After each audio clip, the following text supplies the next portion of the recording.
This Sunday.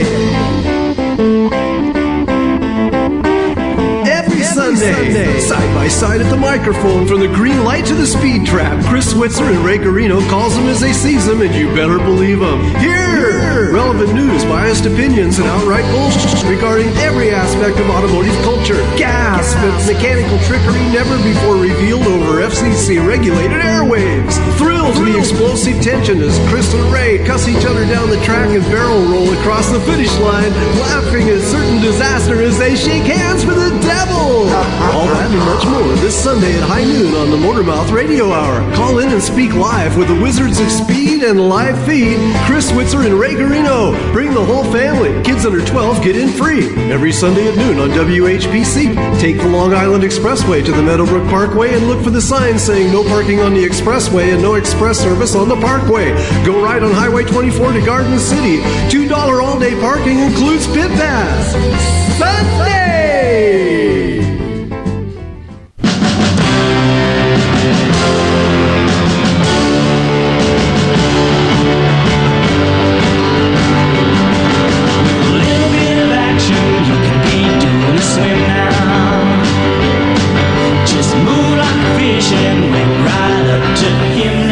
Move like a fish. We're doing this swim. We're here on MotorMouth Radio with the Scott and Chris show. Oh, I'm sorry. That was the other show that Rob was talking about with your hosts, not Scott and Chris Switzer, Ray Guarino and Chris Switzer. And we're here to entertain all of your automotive madness and concerns today. How are you, Chris? Doing well, Ray. Are you doing the swim? I am. Yeah, I'm up to my lower lip in something I need to swim out of. In brine, I guess. Yeah. Yeah. Well, we're back again. That week went quick. Yeah. You know what? You're absolutely right. The week did go incredibly rapidly. I'm amazed. I didn't even look at a car this week, let alone work on one. Yeah. Okay. All right. I don't think I got into my vehicle in at least 5 days.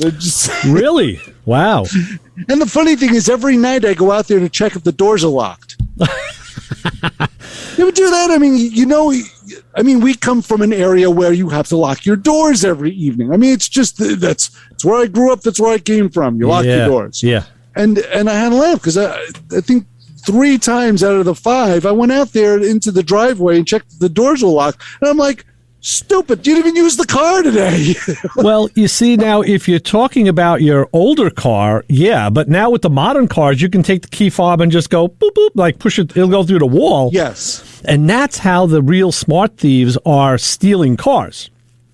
What they're recreating, right? They're recreating the signal? They're cloning it, and the way they do that is they know. The best thieves are, people who... listen to the show. Yeah, well, some of them are. Yeah, that's for darn sure is right. No, I mean, the way you know something the best is if you do it yourself, right? Right. So thieves know that people come in the house, and typically there's actually a name for this, because I saw that Paris Hilton has one on her registry for her upcoming wedding. And what it is a little dish. So she gave the name, it was like $795. And they said, what is that? And they said, well, that's where that little dish you have when you come in, you put your keys and your watch, what all your stuff in there. I mean, everybody's got a place they put stuff, when you come in. Right. So the thieves know that people typically come in the house and have there's either a table or a ledge, and that's where they put their car keys and whatnot. So what they do is they have the cloning device, and they'll come up to your house at night or sometime where they won't be detected, and they'll just go on the outside of the house. They'll be searching, through the wall with an RF frequency for your key fob, which is awake and alive all the time. Right. And they know they'll go by the front door first, because that's where most people leave their keys. And then, they'll find that signal, suck it into the machine, and then they'll be able to clone and make their own key. So next time they come to your house, they have a key that's the same as yours. They put it in the car, and off they go. Right, because they've just replicated, I should say, your frequency from your key fob, which the car doesn't know. Right. All it knows is it knows a frequency, and it reacts accordingly. So if you can mimic that frequency, you can unlock the doors and get in the car and hit the key and start it up and drive away. You're absolutely right. Yeah, and, the car, like I said, the car doesn't know any better, and now you come out like, where's my car? Like, no one took my keys, and it's interesting because... One of the things I remember years ago, there was a rash of car thefts in the malls around here on Long Island. Sure. A couple of them more than others, and I guess I read the story somewhere. But the police, of course, someone calls up and says, "Hey, my car was stolen. I came out from shopping. The car is gone." And they would ask, ask a few questions, and if they thought something was fishy and kind of get the wrong read off you, they would ask, "Oh, listen, well, do you have your car keys? Can I see your keys?" And the person didn't have their keys. Well, okay, so your car was stolen, but you don't have your keys. I don't know where they went. I lost my keys, too. No, they gave the keys to somebody else and said, take the car, and then that was the whole scam. So you got to be careful. You got to think the next step. And make a duplicate key. And in this case, you would have the key, but not the car. So, and the newer cars, are a lot, you're not doing what they do on the 70s TV shows. You're not reaching under the dash blindly and pulling out a clump of wires and stripping two of the back and going click, click, click, click. Oh, right. The As car soon as starts. they start sparking, Right. You're not doing that. Oh, I loved those shows. Yeah. Well, that was so typical. It was very MacGyver-esque. Yeah. So the guy took the Camaro. Yeah. And our good friend Al, Jeep and Al, says he's got a Faraday key fob bag that blocks the RF signal. That's pretty cool. That's actually another step above. Very smart, yeah. I know that I have a little bag. What did I get it for? I think I got it for one of my maybe for my gun permit. But you can put a credit card in this thing, and it can't get read because credit cards can be read too with the chip. The same thing. That chip technology can be read by a scanner. So you put it. It's like the bag you put your Easy Pass in. Right. Same idea. Exactly. Yeah. If you have electronical components shipped to you, a lot of times they're shipped in those bags. Yeah. And that's what it does. It keeps radio frequencies out of the bag. Well, remember, there was a story a few years ago about a person who sent in their Easy Pass to be, they were turning it in for whatever reason. I just sent one in. They sent me a new one. And they subsequently got a bill for hundreds of dollars, maybe $1,000 of toll, and they found out the pass wasn't in a bag; it was live, and every toll thing that it went through with any truck, train, bus, airplane that it was on, it racked up. It probably had played for some McDonald's meals too, because you can do that with your Easy Pass in New York. And the guy was like, "What's with this bill?" "Oh yeah, you didn't put it in a bag. How do you like that?" Yeah, but that's what those bags are called. They're called Faraday bags. Right. Okay.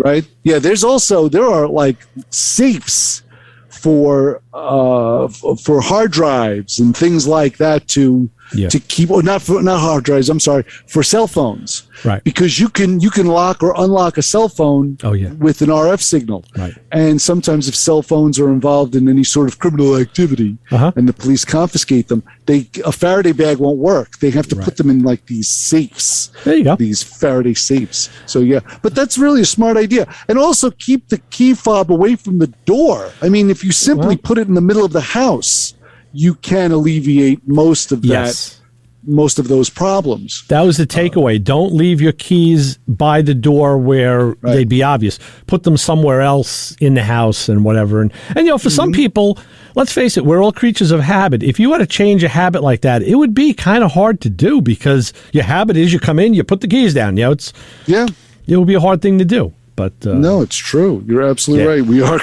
people who listen to the show are certainly creatures of habit. That's for sure. Well, they're certainly creatures. Yeah, we know. So, and those creatures, how can those creatures get in touch with us?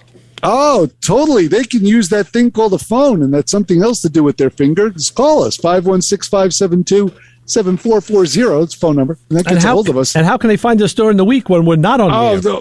All kinds of electronical technology, wizardry, gizmos. All kinds of. How about social media? That too. Yeah.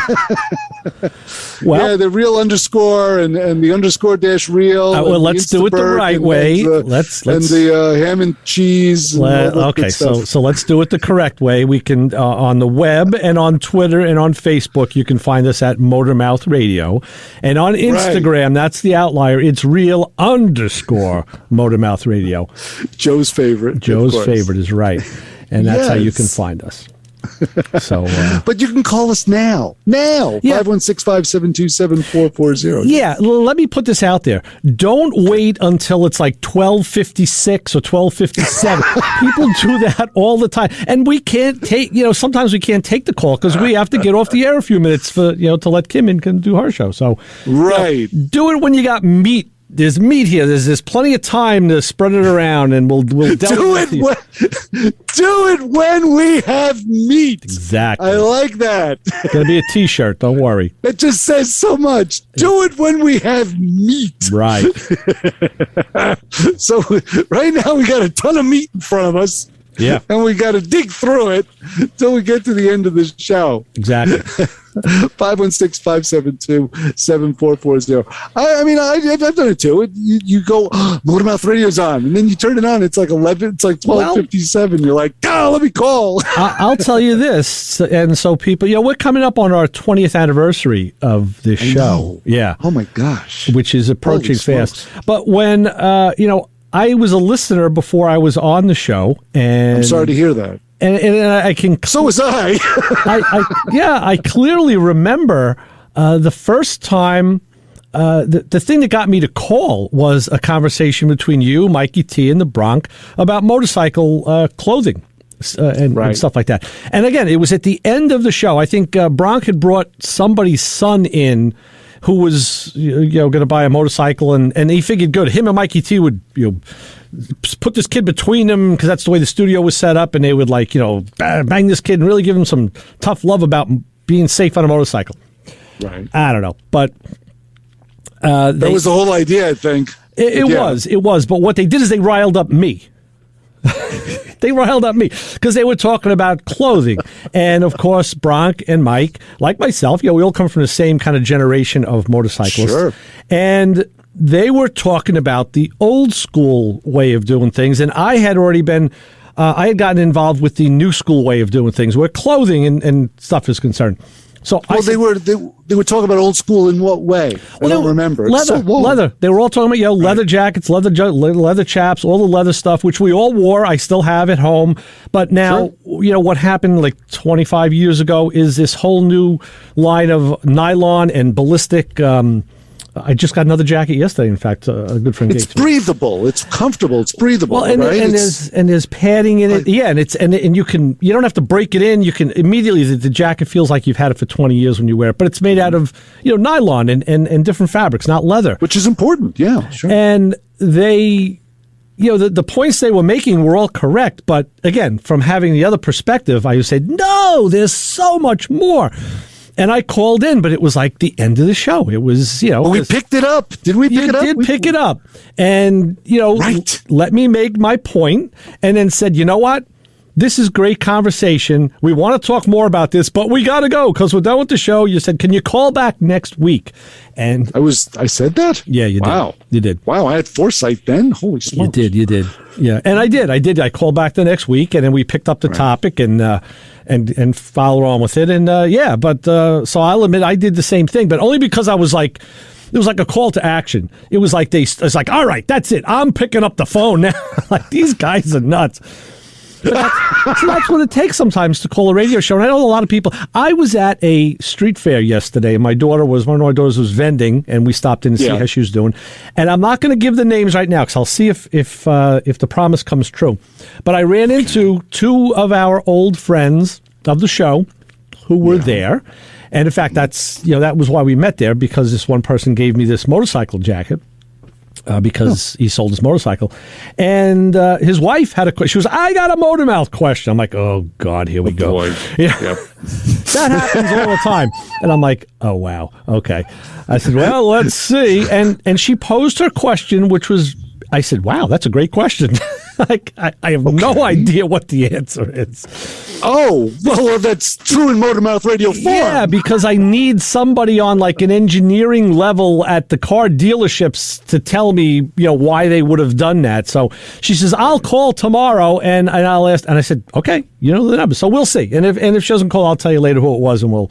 Okay. All right. I will make the prediction right now. No call. Okay. I'm making the prediction right now. What is it? 15 minutes into this program? No call. All right. Why? Because what have we always learned in the 20-odd years we've been doing this program? Anyone who threatens to call the show doesn't. That's right. All right, so you've heard it. There's the gauntlet thrown. I have had crowds of people stare at me and point their fingers and say, we're going to call the program. And the next week I'd sit there and cringe and wait for this onslaught of phone calls and just the light just burning out because of all of the calls that are coming in and switchboards melting. And what do we get? Beepita. Well, yeah, those are your friends. It's, nobody wants to talk to you again. It's like, let me just say this and get them to get the hell out of here and leave me alone. So it's kind of funny because with one phone call, Ray, you worked your way up from last minute caller all the way to host of the program. Oh yeah. In 20 short years. Right, so you two could be a potential host of the program right now. Right. Well, I tell you what, let's go to the phones. Let's go to the phones and go to the fun and say, hi, you're on with the Motormouths. Well, see, this just goes to show you better watch what you wish for because somebody just might call in. I know. That's Skip, we've been living with that for 20 years on this show, and it never ceases to come true. So, anyway, what's going on? And great. You see, you took our advice and you called early. This is great. Now we can talk. That's why I figured I'd jump on that and show you that some people do listen and some people do act. Whether they do that together or at the same time remains to be seen, but, right. It sometimes comes together. I just figured I'd give you a quick update. I know I've sent you some emails and pictures and so forth, but... yeah, but what about the pictures of the cars? In regard to that hydro dipping... Yeah. I don't know why it's not more popular. I truly don't. I think the product is phenomenal. I love the finished product with the clear coat on it and all.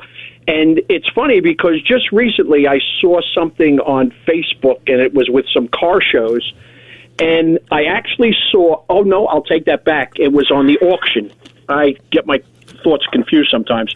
It was on the auction over the weekend, and there was a 59 El Camino, and I've never seen it before, but the front and rear bumper looked carbon fiber, and I'm sure they were hydro dipped because I don't think they were carbon fiber bumpers. No. But it's the first time I've seen it in such a big expanse on a bumper on a car. Okay. But I said, I don't see why it hasn't been used more often, or if it has, I just haven't noticed it. I don't know. Now, when we talk about hydro dipping, we're talking about literally taking a piece of metal, a bumper, or in this case a bumper, or some sort of part, and dipping it into a vat of paint or color, or whatever it may be, and pulling it out nice and slowly, and it creates the design that's in the paint, creates it around the car part, correct? Right, that's what we're talking about. Well, partially. Okay. What you have is it's a tank, and it's heated to 93 to 94 degrees, and it's got water in the tank. And what you do is you lay the film on top of the water. Okay. An actuator is then sprayed over the top of the film. So it's actually literally on top of the water. As you dip the part in, you go down, face down, roll it around, and pull it out face up. As that comes out, it now has that pattern, whatever it was, impregnated on that part that you dipped. It has to air dry, it dries for a while, and then it gets a clear coat. It may need a little buff or this or that, but, I mean, they come out looking like glass. They're unbelievable. Yeah, it's brilliant. You know what I wonder? I wonder about this. If you were to, say, dip your part down, turn it around, and instead of coming straight up, if you came up and then went on an angle, would the pattern change? Like if you took a computer graphic and dragged it? Yes, and a lot of other things come into this. It depends on the shape of the part. The original video I saw, they did a big Corvette center console, and the guy was saying how he had to go in and come on an angle and come back up on an angle because where the curves were, it could distort and whatever. And I know this to be true because when the guy was doing my stuff, when he was doing the dash insert for the gauges, it's contoured on the sides. the front is flat, of course, then it's rounded on the sides, but then down by where the steering column is, there's a couple compound curves and so forth. So the first time he did it, he actually had, for lack of a better term, like a blurring on the sides where it didn't, the pattern wasn't correct. It started to like drip or fade to the side. So we had to get the right angle and the right feel for it. I guess it's a process of doing it for a while where, different angles and configurations, you get to know better how to do it after having done it for so many times. And maybe but it can be a very tricky process from what I've seen. And again, maybe that's part of why it isn't as popular, because maybe guys have trouble mastering it and say, hey, you know what, I'm wasting product here in tests, and unless they master it quick enough, they're thinking about the their return on their investment and saying, hey, you know what? Well, that's definitely true, Ray, because as a matter of fact, when he first did the new film I got, now that's another thing. There's different types of film, different company. The first company I used, I got 2 different types of film from, and he dipped them, and it was 1, 2, 3, no issues whatsoever. But we didn't like the color combination or the way they came out. It wasn't for my application. The next one I got was from a different company, and this company prides itself on being a leader in the industry. They do very high-end stuff. They say they have the most paint-impregnated film, and it resists UV lighting and so on and so forth. But with that being said, when he went to dip that film, that's where he had the problem. He had to learn how to use that because I guess there was more actual ink or whatever in the film that reacted differently than the first one did. So it's a matter of touch. I mean, flat pieces come out real easy, no problem. It's the finesses when you get something that's got a contour or a curve or a compound angle or something to it. Yeah, no, I can see that because I know, case in point, our buddy Mike down at the shop, he wanted to get into plastic chroming it's a number of years ago now, and actually bought a machine from a guy that guy had used and didn't need it anymore. So he got that with all the accessories, and he was doing parts for my car. Because in the 60s and 70s, a lot of those parts are plastic. And now on newer cars, there's a lot of plastic chrome. He got, the primer level down perfect. You put the plastic chrome on, it came out beautiful. Every time he went and did the clear coat, it turned yellow or like a goldish color. I have some of those at home, and he says, you know what? all right, so let's try plan B. And then it was like, well, maybe the material that I have from this guy is old. Let me buy all new material. All right, does that. Nope, same result. So he contacted the company who made the machine. He went to Florida and went to a training seminar with the company that made the thing. And did everything there fine, and got back and still didn't have the right results. The machine got pushed to the side, and then it got sold. And he says, you know what? I'm not throwing any more money at this thing. Now, I wonder if it was in the actual chemicals or whatever, but you said he bought new stuff. Yeah, changed everything. Result. Yeah, so we're never going to know. I mean, it could be a fault with the machine. Who knows? Like I said, he cut his losses and said, okay, I gave this as much time and energy and money as I'm willing, so let somebody else do it. And, I remember a while ago you would send me a video on something with the liquid chrome process. Oh, yeah. And I don't know if this was what you were speaking of, but I know after that I had even found the chrome in the rattle cans. And it was funny because I had it in the garage, and it sat there for the longest time, and my buddy Tom was over, and we're talking, and he sees it, and I says, oh, look, I got some old messed up chrome parts here. Let's spray it and see how it looks. So I sprayed it on, and he says, yeah, galvanized fence. Yeah. So I says, well, I guess that's not exactly chrome in the can then, is it? No. So it's all perceived. Yeah, it's disappointing. They sell and what they think it is. Yeah, exactly. Yeah, it's like bright silver paint, basically. Yeah, pretty much.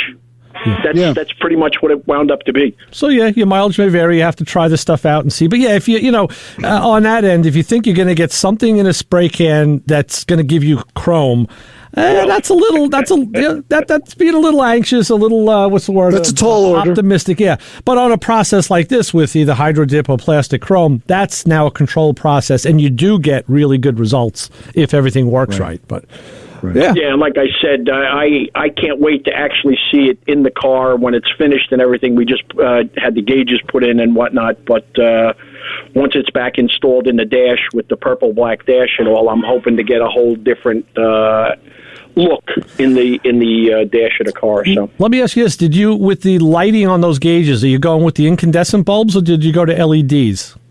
You know, it's funny you should ask that, because originally with those gauges, if you remember, I have the white-faced gauges because they're easy for me to see. Mm-hmm. And in the beginning, what I did was I put those little rubber booties on them to change the color. Yeah. So that they would be red. Okay. I figured red lighting on the dash would be easier to see altogether. Uh-huh. I lost the gauges. I literally couldn't see the numbers on the gauges with the red lights at night. Right. So that was one of the first things we did, was take all of that off.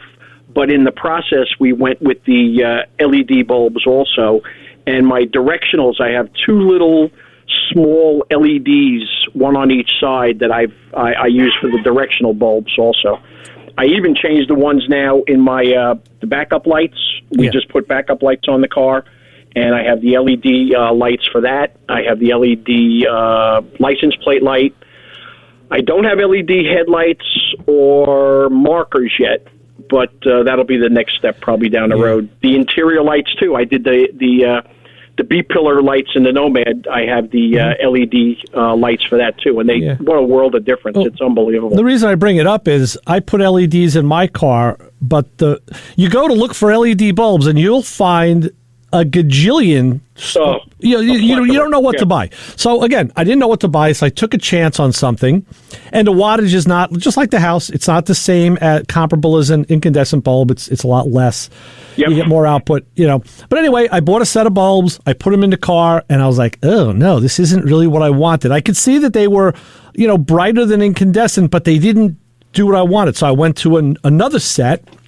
I said, and, like with this, I'm buying a box of 12 for it was like $12 to $15. It was not a lot of money. So exactly. You could play around. The second ones I got, bingo. Now I got this bright white light, and everything is just exactly where I want it. So there is some trial and error with what you like. And they are still, I still have the original old rheostat in the car, the light switch. They do dim them a little bit. It's nowhere near as good as a house system, but at this point, I just leave them on, and that's it. I don't even worry about it. Just, Well, it's funny, too, because in the Nomad, with the new console we built, I put 2 cup holders in the console. And what I did was I actually went to a boat supply, and I got these cup holders that are LED lit. The bottom of the cup holder is actually LED. And when I have them in the console with the regular headlights on it at full brightness, it's like, forget about it. They blast. Wow. So I have to really dim them down to get them to be, subdued enough to where they're not obnoxious.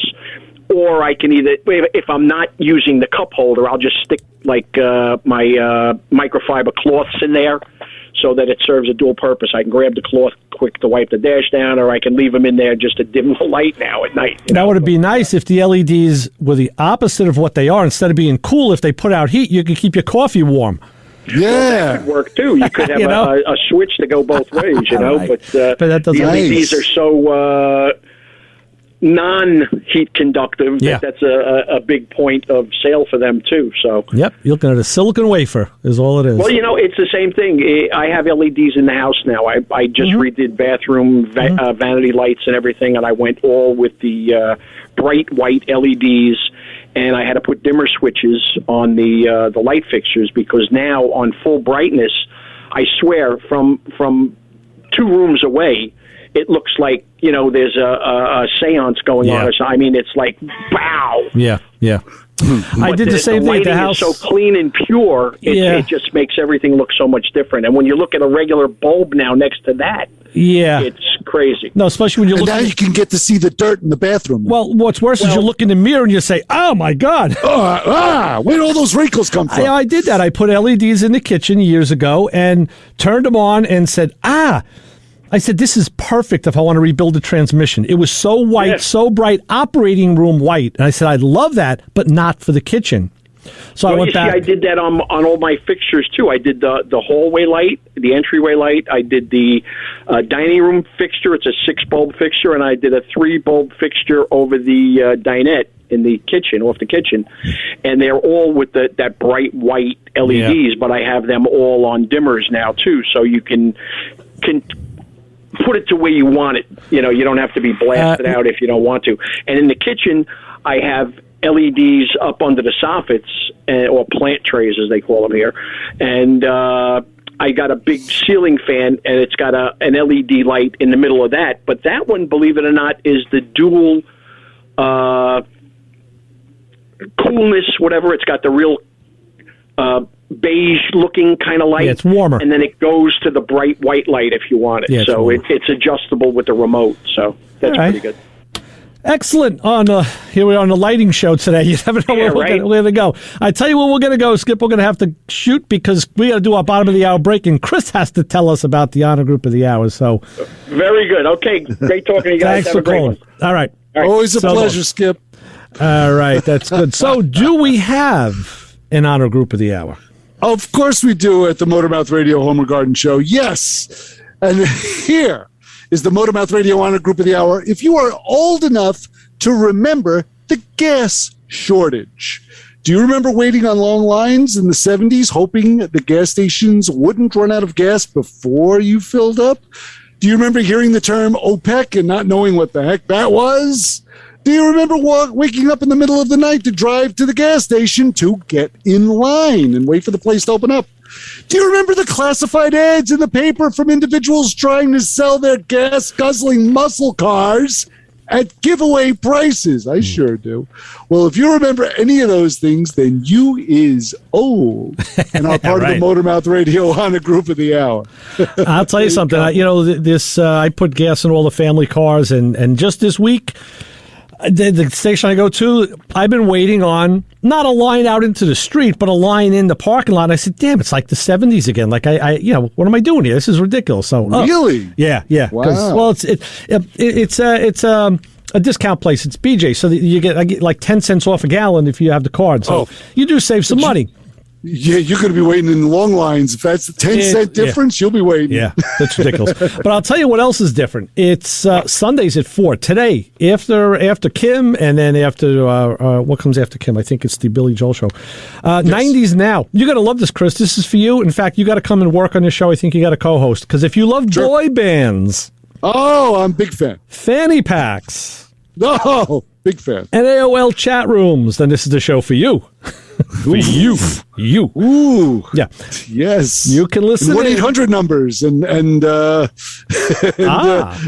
what was those calls to get your fortune read? Oh yeah. The psychic seance. Yeah. Miss Timmy or something. You can listen in as we take you back to the music from the 90s for a whole hour every Sunday, and you won't need a Sony Discman to hear them this time either. So.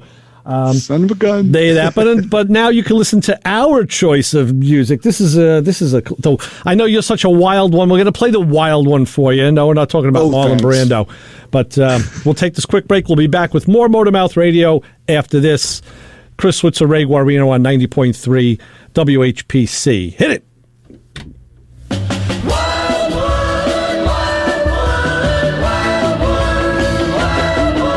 They said he'd do anything just for a thrill, but reckless as he was, he always drove with skill. Yeah, he always rode alone. This show on 90.3 WHPC is brought to you by CarStar Celebrity Chase Collision, with 2 locations in Limerick and Oceanside, who remind you that New York State law says you always have the right to choose which shop will fix your car. CarStar Celebrity Chase Collision offers a full range of services, 24-hour towing between Montauk and Manhattan, shuttle service, and they can help you with a rental car arrangement if needed. All repairs include the CarStar Lifetime Nationwide Warranty, ensuring that the experts at Celebrity Chase Collision are always on your side. Y sí, hablamos español. More information is available by calling 516-593-0920 or visiting online at celebritychasecollision.com.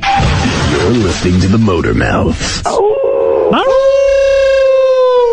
You know them. So nice talking to you guys. I miss you. You love them. I heard you talking about us, so I thought I'd call in. MotorMouth. You want to serve dinner to them. How you doing, guys? Sorry to interrupt. How are you, Ray? Chris is the sharpest drill bit, right? This is the first time that I'm actually listening live and working on a car. Our trained staff of 2 will help. I'll call you back when I have the solution. Well, thanks a lot, guys. That definitely points me in the right direction. No, hold your breath. I hope you're sitting down. MotorMouth. A tornado of urban legend and BS. No, I'm not going to wax my Johnson. I'm going to wax my Evinrude. As always, you are consummate professional. When I listen on my laptop, I got to keep that thing screaming. I don't mean to blow you up on the airwaves. Quite frankly, there are better things to do with your time. Oh, this is why I call wrong number by accident. I want you all to know, sometimes I don't even wear pants. I have no clue, and I can't hit it with a hammer to fix it. Yeah, I want to know what is wrong with my car. I got to give you guys a call and talk to you. MotorMouth. I'm in the car now. They're going to talk about working on cars, but not going to work on yours. There is no answer, and it makes you think, and I like the things that make you think. What are you doing here? I'm on break. Okay, good. So are we. There are answers, sometimes correct ones, and we may have them.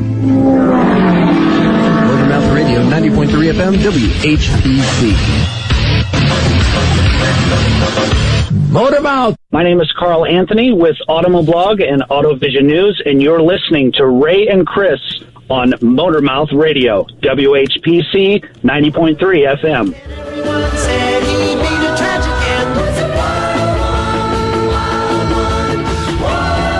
Oh, yeah, that wild one. That's you, Chris. No, more like mild nowadays.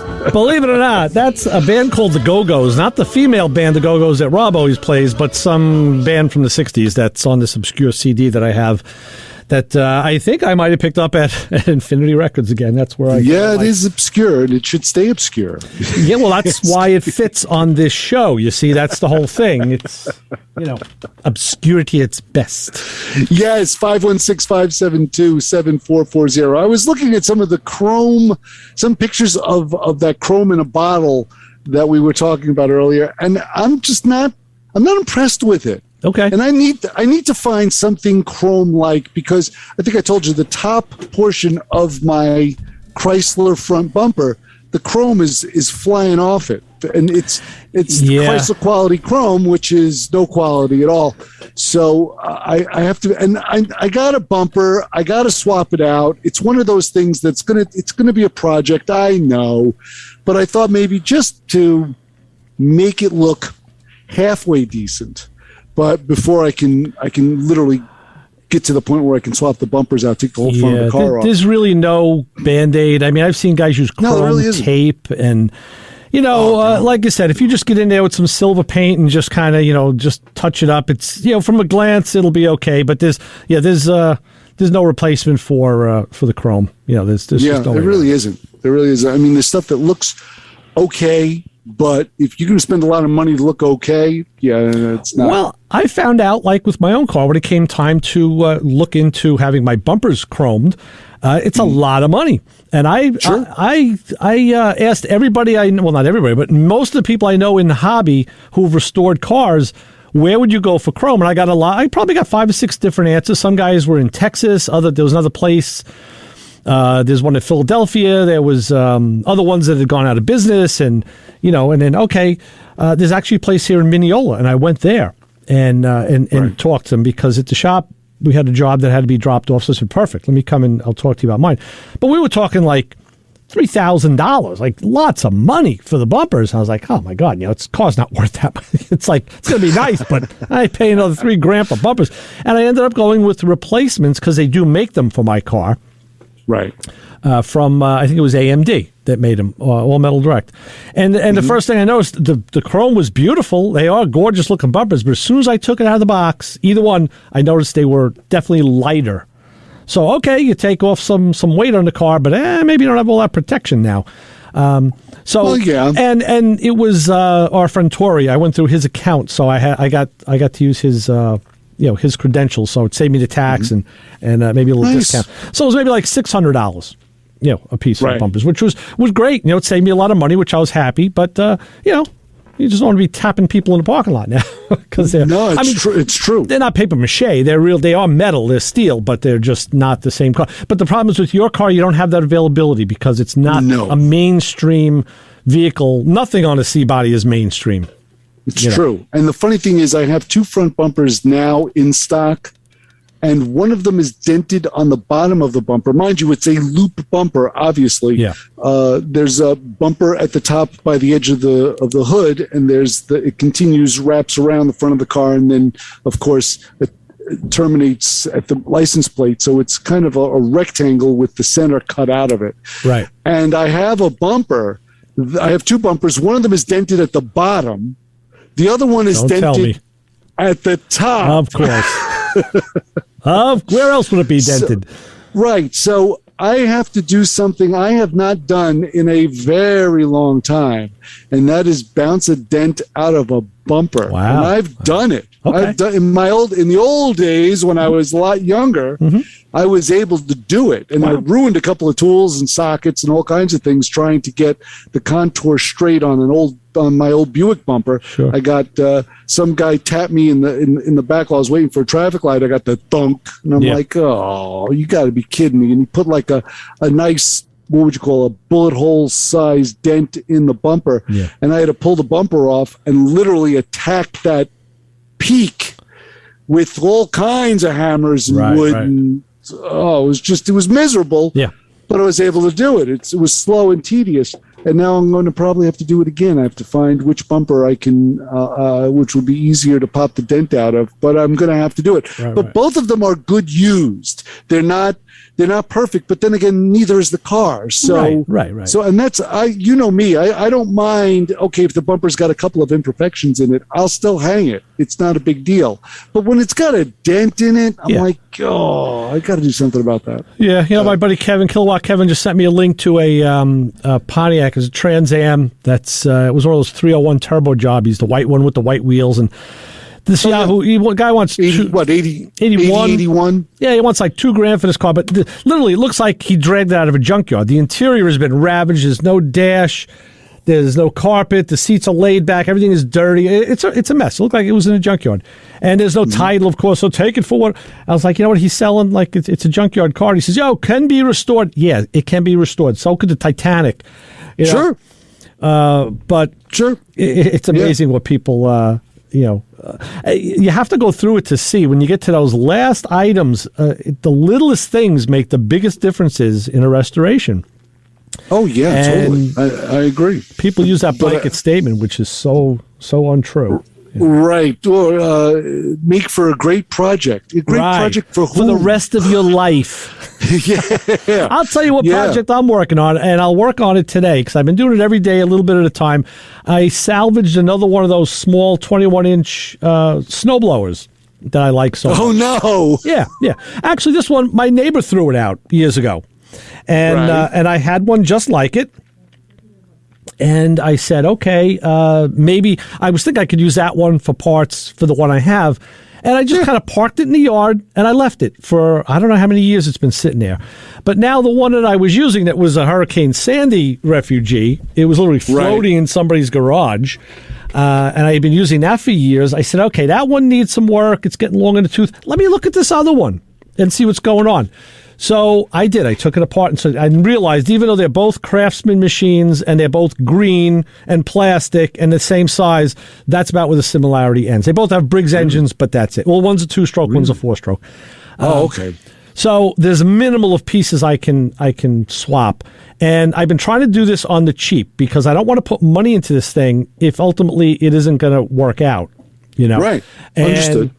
So I've been doing little things, and there was a bracket that adjusts the cable for the auger, and it's mounts on the side of the machine. It's got a square hole in it where a bolt, like a carriage bolt, would go through. That square part of the carriage bolt, and locks it, and you can slide that back and forth to adjust the cable. Well, that had snapped right in the middle of the square. Of the square hole. All right. Great. So I took it off, I ground it all down, I neutralized it, and I MIG welded it. I weld both sides very gingerly, and then I had to go in there and file the extra weld off. I mean, this took a couple hours of my life. Yeah, I was going to say at maybe $100 an hour. You could have went and bought a bracket. It's about $8, $7 or $8 for the bracket. Right. So and I always give myself a metaphorical $100 an hour now. Yeah, it's like my hour's worth of my time is $100. Right. Well, depends on what I'm doing, but I kind of just throw that number in there. But go ahead, right ahead. I'm sorry. Of course, I put it back. I put it on the other day and went to adjust it. Boom, it snapped again. I'm like, okay. Great. So now I have to decide if I'm going to make one of these brackets out of a piece of scrap metal, which I'm inclined to do. And, or just go, because I figured, I need about $50 or $60 worth of parts to things that are broken on this machine. And I'm thinking, okay, that's not a bad deal. You could do that. But, I'm thinking I still want to see, I got it running. I got the carburetor squared away and the thing runs. Oh, good. I was going to ask you that. Is this thing run or not? I did that. Good. I want to see, I think what I'm going to do is get it running again and see if I can get the auger to work, because they did the stupidest thing, the way they engineered this.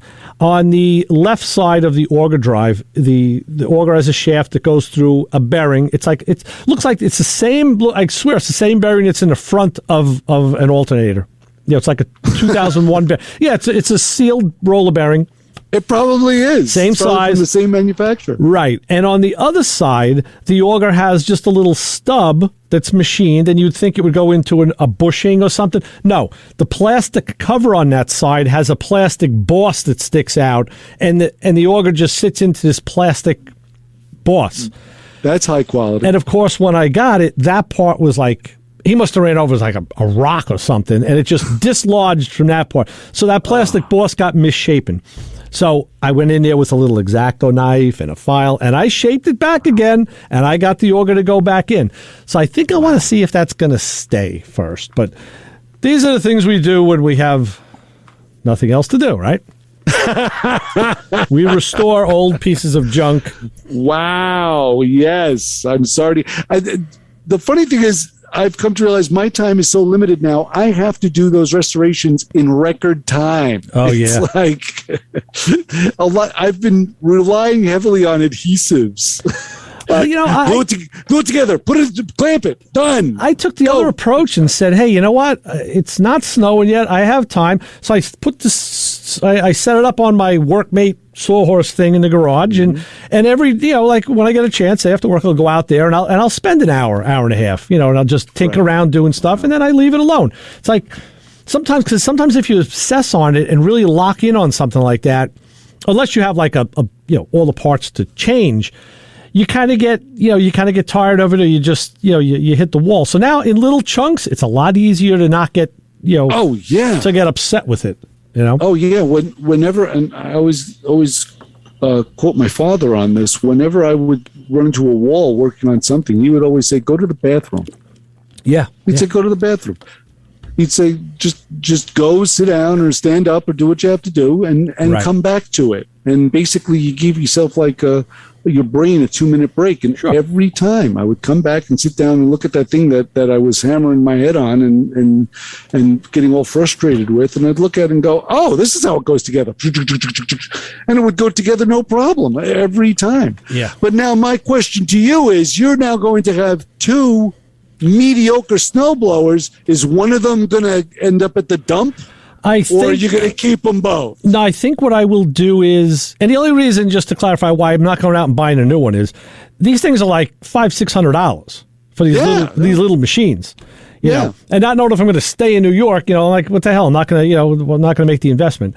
And we're taking bets on you here in Connecticut. So. Okay, and they are saying that this is going to be another light year, another warm winter. They said we will have precipitation. It may be wet, but may not be. And they said, we may still get that one snowstorm like we had last year, but we won't have that prolonged snow. So they're calling for not needing a lot of snow removal constantly. Right. So maybe I won't get to use it. No, the idea would be, I think I'd hang on to the 2-stroke one for a while just to make sure the other one is viable, and then probably just chuck them both. It's like, out of here. Because I'm all for the Ray Guarino lighten your load here. It's like, you got to get rid of things. Yeah. I'm gotta let it go. Been doing that. Go. Yeah. Been doing that. Yeah. Okay. Working on it slowly. I'll tell you what else I'm working on. Always working on guests, and I had a fellow. I was hoping to get him on today, but we didn't touch base.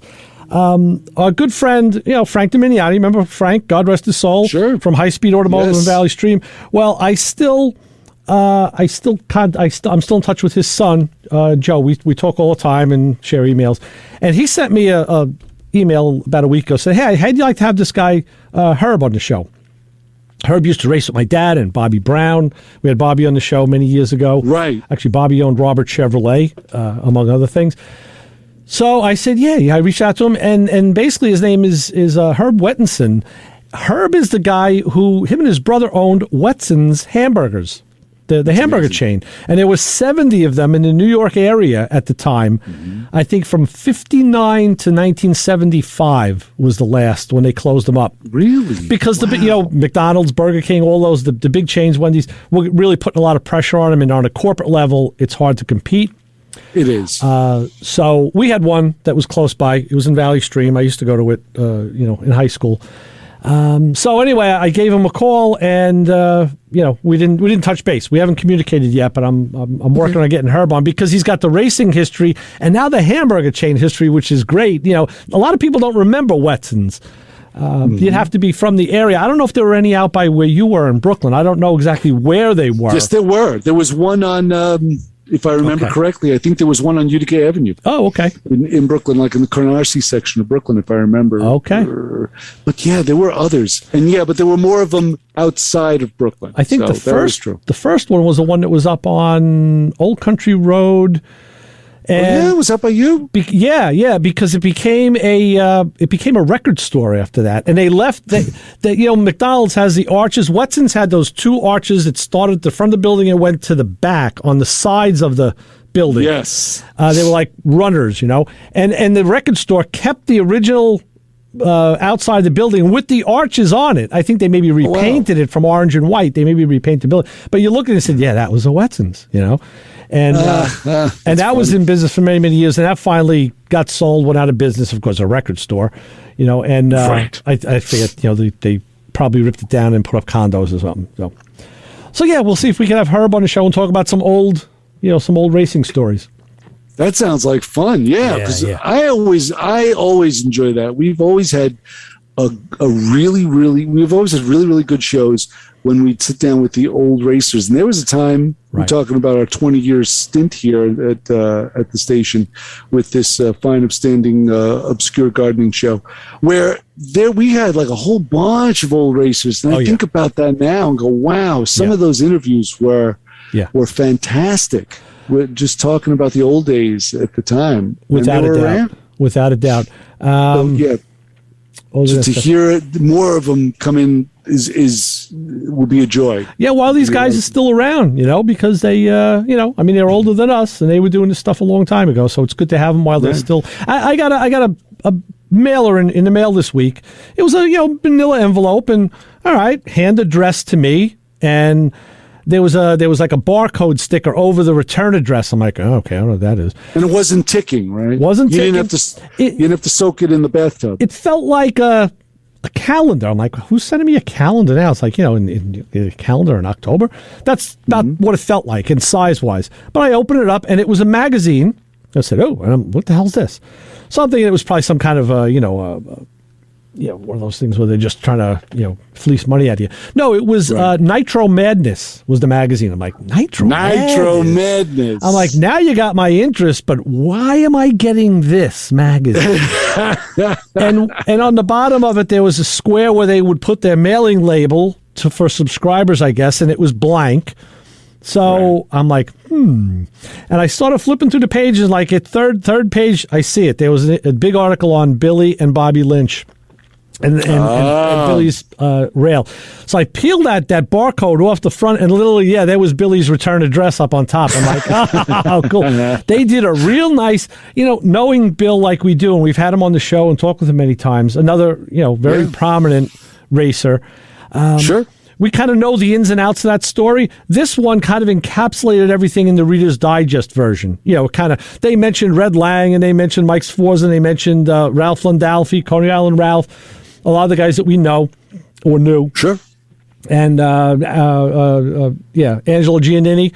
That's where I got my fuel injection. That Hillborn I have was Angelo's. Actually, it was my friend Vince's who lent it to Angelo, and then I got it through Billy. So anyway, it was kind of cool. Again, I took that as a sign, like, oh, maybe the old racer theme is coming back into my purview. So, and then this drops, Herb's name drops, like, okay, let's, like we always say, let's just follow the flow where it takes us.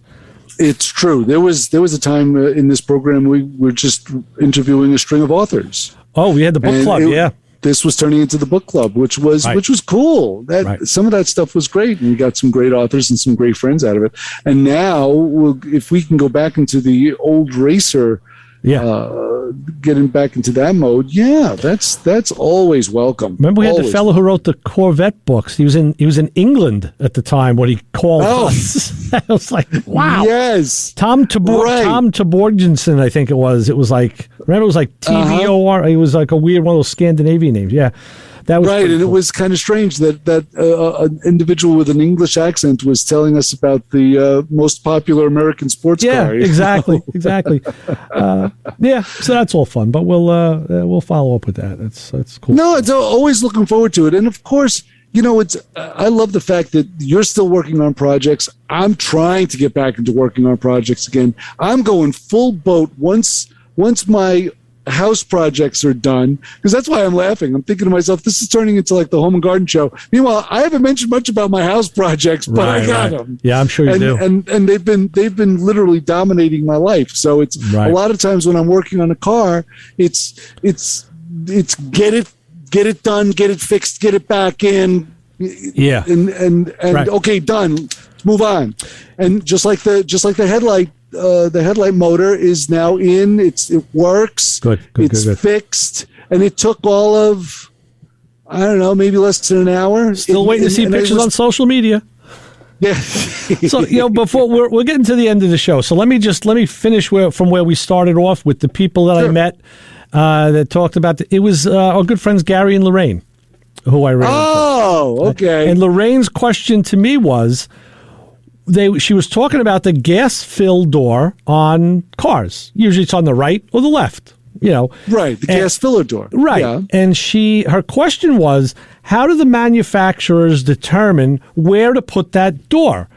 She was, do they do like half of the cars on the right and half on the left? I said, no. I don't think it's that involved. I said, the reality of this is, most of the gas tanks now are in the center under the car. So it's just a matter, it's got to be on the right or the left. So I told Gary, I said, unless I'm driving my Pontiac where the gas filler is under the license plate and I can pull up on right in the middle, it doesn't matter what side. He goes, oh, that's the best. Mm-hmm. So I don't know. I said, I need to talk to someone on a corporate level who makes that decision at GM or Chrysler or Ford, where to put the gas door in a car. Who does that? I don't know. I would say, just off the top of my head, I would say that decision I don't think has a lot to do with information more than just convenience. Because if you think about it, it is going to go on the right or on the left. It is going to affect that panel stamping, because you're going to have to stamp a quarter panel. Right. So basically that panel, they're not going to stamp two panels with the gas filler door bends and the hole in the center. They're not going to do that. They're going to stamp just one. Yeah. So they're going to pick a side, basically. Right. And I would just say that's what they do. They just pick a side. Unless random, you think? Because there's EVAP stuff that has to be in. There's EVAP controls and solenoids that are going to be. And I was going to get there. You better get there quick. It's like 12:58. Yeah, because wherever the components will fit is where they're going to put the gas filler door. That's the way I would look at it. I think it's more physical. The physicalities of the components that go into that EVAP system will determine which side the filler door will sit. Here we go. I was just looking at for the rubber ball to throw at the window to wake Kim up to say, "Hey, your show is on, Kim. What's going on?" I was looking for the ball to throw at the window, and it's not here. No, so I didn't want to throw the brick, so I figured, all right. So anyway, I have won. I have proven. What's that? I've proven that the show has gone all the way through, and we did not get the call that you were expecting. I think you're right, unless that's it right now, because the phone is flashing, but we can't take the call. So, I don't know. Well, if not, if that is you, Lorraine, then you have to call back next week and make Chris amend the talk about it. I will be glad to heed my words. Just want me to talk for a second while you get your stuff, Kim, or what? All right, Kim's professional. Let's get out of here. Chris, what does Chassis John always say before the show is over? Don't follow us home, but call us next week here at MotorMouth Radio. And we'll see you then for MotorMouth Radio. For Chris and Ray, this is Ray. And we'll see you next week on MotorMouth Radio, 90.3 WHPC. See ya. See you, bye. All right.